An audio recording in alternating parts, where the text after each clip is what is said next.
Welcome back to another session of construction planning.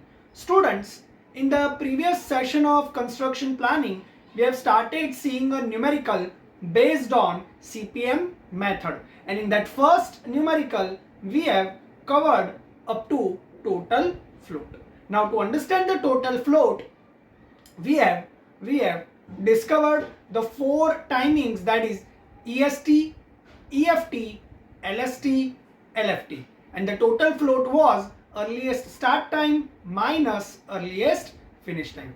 We have also found the total project duration and critical path of the network. So today in this session we are going to complete the numerical and we are going to see another numerical. So today in this session we are starting with the previous sum and we are going to learn free float, independent float and interfering float. So before we get into the sum, let us see what we have done up to the last session.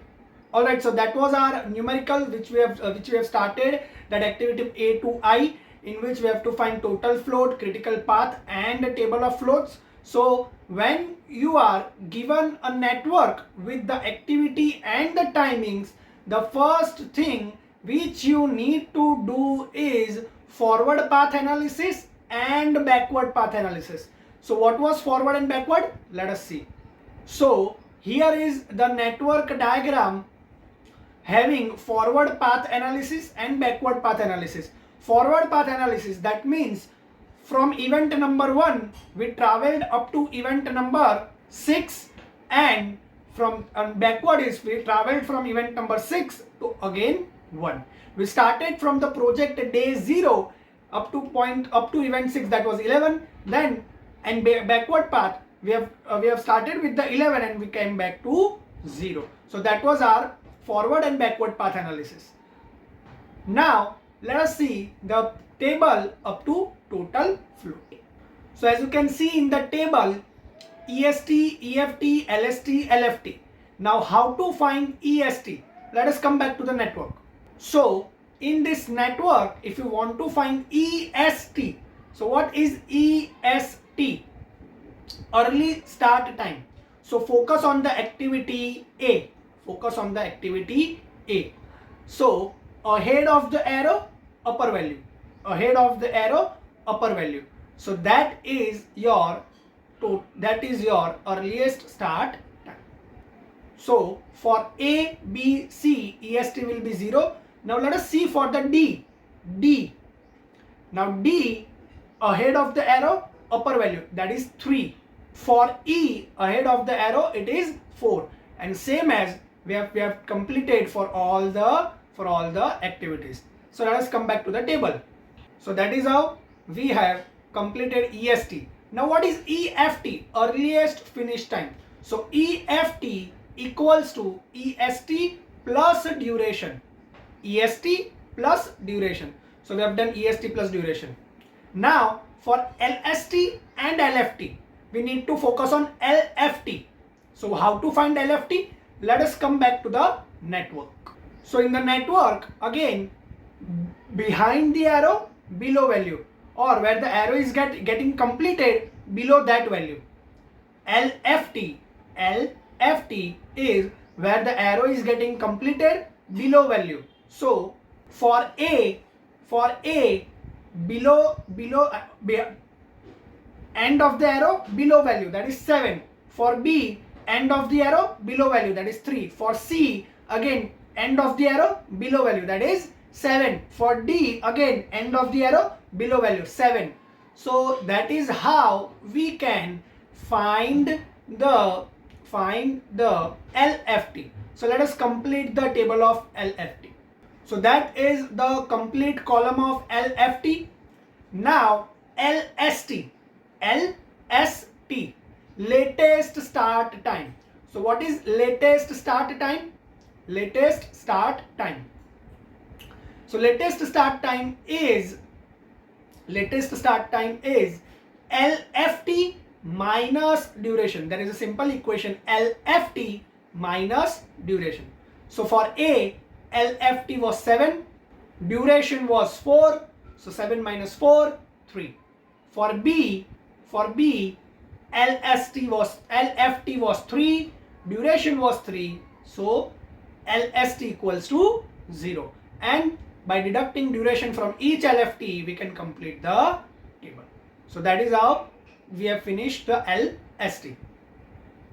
Now total float. So total float, either you take the column of LST and LFT, either you take the column of LFT and LST and you subtract it. And obviously you have to subtract such as answer will be positive, because an activity cannot have a negative float. So subtraction will be always positive, higher value minus lower value. So that is how we have found the total float. And we know the concept of the total float, that those activities which are having total float equals to 0 are considered as critical activities. So I hope we are clear up to that point. Now to learn the free float, we need to remember a formula, that is EST of a successor activity minus EFT of a following activity. To learn the free float, we need to understand the formula that EST of successor activity minus EFT of that activity. That is the actual formula given for free float. Now, how to see in the network? How to find the free float for a particular activity in the network? Let us see. Let us come back to the network again. Alright, so here is the network. Now the first activity is A. So when you are trying to find the free float in the network or for a particular activity, check which activity is coming out from that activity. So here I want to find free float of activity A. So I need to check that from A which activity is coming out. So from A, activity E is coming out. From A, activity E is coming out. Alright?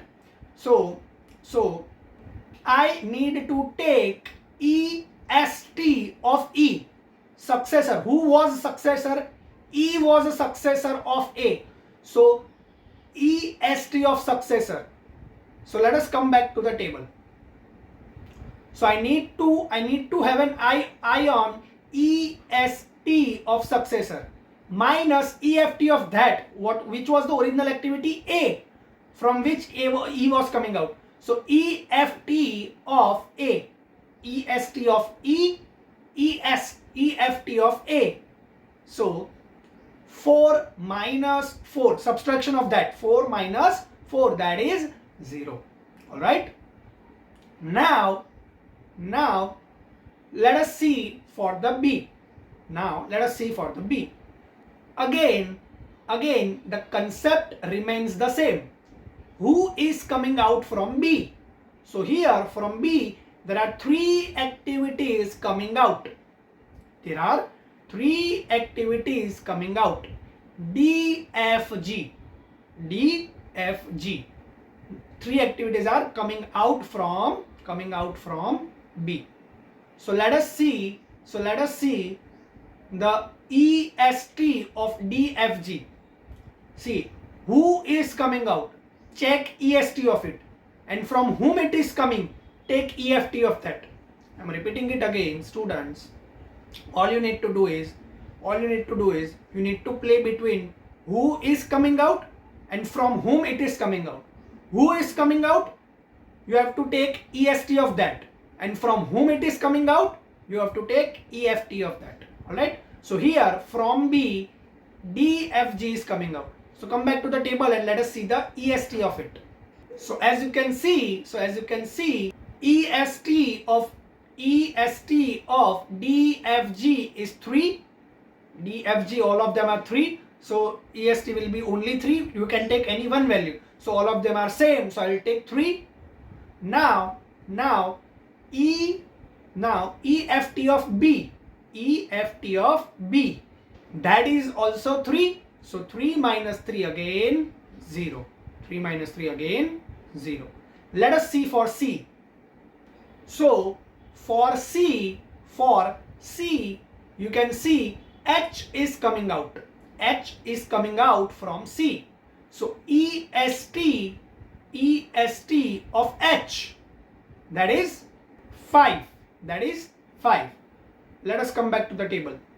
So EST of H is 5. Now EFT of C, particular C, so that is 1. So 5 minus 1, 4. Again for D it is 5, and again for D H is coming out, C in the network. So as you can see, D is coming out, D has following activity H, so H is coming out of D. So again EST equals to 5. Now let us see the EFT of D. So EFT of D is 5. So 5 minus 5, 0. Now let us see for E. So alright, we are now looking free float for activity E. So for activity E, there is no successor activity. There is no activity coming out from activity E. There is no activity coming out from E activity. E activity is the last activity of the network. There is nothing coming out. So in such cases, students, listen me very carefully. In such cases, we need to take value of EST equals to total duration. So now we will take EST equals to total duration, that is 11. So we got the 11 as a EST. Now EFT is of that activity. Here we are talking about E. So we need to take EFT of E. Alright? Students, I am repeating it again. When you are finding the free float and there is the last activity from which there is nothing coming out, in such cases you need to take the value of EST equals to total duration. So here in our case, E, F and I, 3 are the last activity from which there is nothing coming out, and we are particularly discussing about E. So for E, EST equals to 11. Now let us check the EFT of E. So EFT of E is 8. So 11 minus 8, that will be 3. So this is how we can find the entire total float. I hope we are clear about free float. Now it is time to understand the interfering float. So the interfering float is difference between total float minus free float. Interfering float is difference between total float minus free float. So for here for activity A, total float was 3, free float was 0, so 3 minus 0, 3. For activity B, total float was 0, free float 0, 0 minus 0, 0. So that is how we need to deduct total float minus free float. Again, you should be subtracting higher value minus lower value. That is how we'll find interfering float. Interfering float is very easy. Now let us see the last float, that is independent float. Independent float. Now the formula for independent float is TEJ minus TLI whole bracket minus duration. That was the formula for independent float. But now how to find that into network? So let us come back to the network. So in the network, ahead the arrow, upper value was EST, and the arrow, below value, end of the arrow, below value was LFT. So remaining two value, that upper value and that lower value, subtract them. So for A, that is 4 minus 0, 4. Now minus the duration. So for A, duration is 4. So 4 minus 4, 0. For independent float, again you need to see end of the arrow upper value, start of the arrow below value. Subtract it. So 4 minus 0. Now subtract the time from it. So 4 minus 0, 4 minus 4, that will be 0. Now let us see for B. So for B, you can see end of the arrow upper value 3, ahead of the arrow below value 0. So 3 minus 0, 3 minus duration 3, so 0. Let us see for the C. End of the arrow upper value 5 minus below value 0. So 5 minus 0 is 5 minus duration 1. So 5 minus 1, 4. So that is how you can find the independent float. Let us prepare the table of it. So this is how we have prepared the table of independent float. So this is the entire numerical of critical path method. In critical path method, there could be 3 questions. First, total duration of the project. Second, critical path of the project. Third, prepare the table of floats. So up to independent float, we have to count all the floats. All the 4 floats we have to prepare in the table. So that is your first numerical. So this is it. That was all about in today's session. In case of any query or doubt, you can always contact me on my mail or my number. Thank you.